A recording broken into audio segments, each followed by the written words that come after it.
I bring you greetings today from the abandoned lobby of the Royce Brown Building here at Southern Nazarene University. I need to start out today with a confession. I flunked Lamenting 101. Let me try to explain. Most everyone who knows me knows that I am an eternal optimist. My idea is to go in the fun car and either get happy or fake it. I can find the opportunity in any problem. I'm the one that brings the bubbles to the party. I am an extrovert's extrovert and a sanguine's sanguine. I am a people person and I love life and love to celebrate life. Obviously, that means that I do not do well. I am not a fan of social distancing. I am not in my happy place when I have to shelter in place. It is hard for me to sit down at my table by myself and write a lecture or write a sermon or write a script. But as soon as I get in front of a camera or have a crowd of people, hey folks, I need a crowd of people. Where are you? I miss you. I'm fine in the front of a bunch of people, but being by myself, that's hard to do. So you can understand why I would struggle with Lamenting 101. Wait a minute, maybe you don't exactly understand what it means to lament. We're not talking about lament, we're talking lament, L-A-M-E-N-T.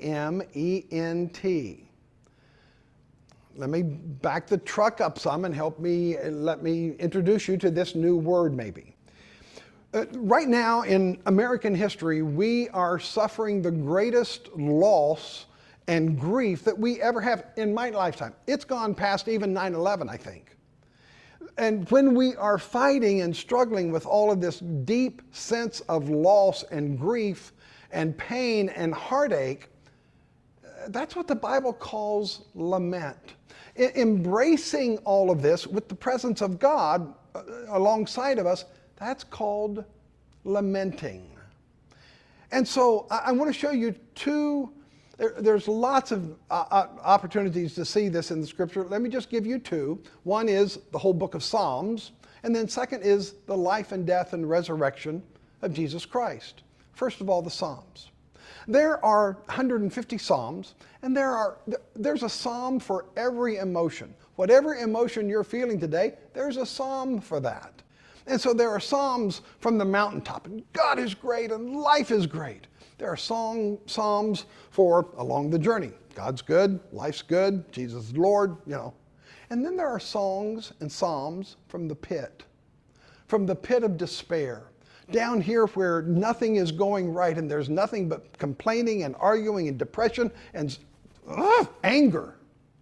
And so let me just show you this in one Psalm, Psalm 13. And in each one of these lament psalms, there's a complaint, a heartache, there's a cry for help, and then there is a commitment to hope. Watch this happen in Psalm 13, verse 1, verse 3, and verse 5. Verse 1, the complaint. Oh God, where are you?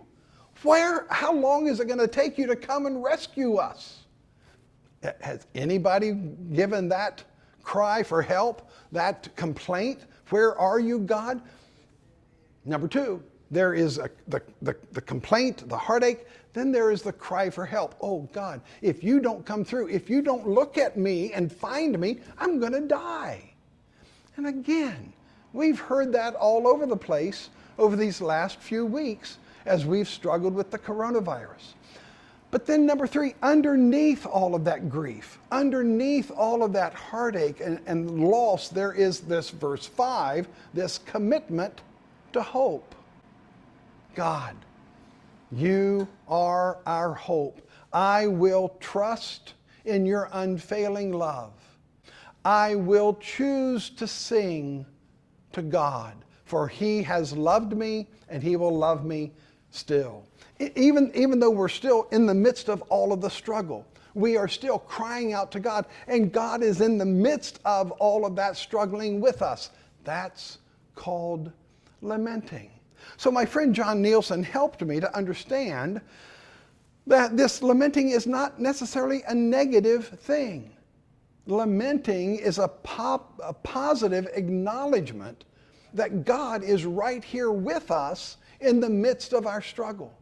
We are not by ourselves. He is not off on some other far planet taking care of business someplace else.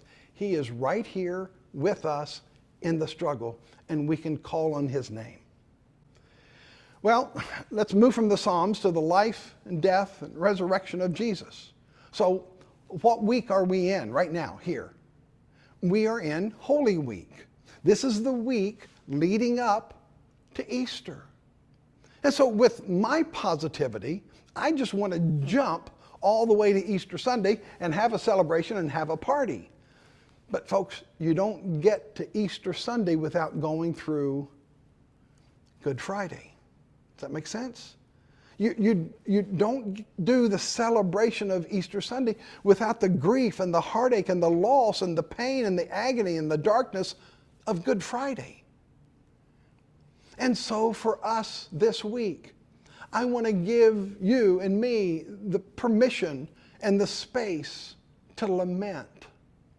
I want to give you space in your heart, in your psyche, in your soul to embrace the anguish and the complaint and the cry that we are all feeling, but acknowledge that God is right here with us.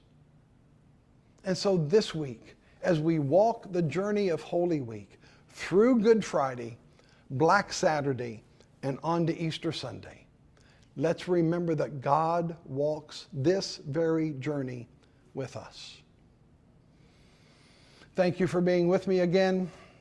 You are in my prayers. If there's a way I can help you, please reach out and let me know. God bless.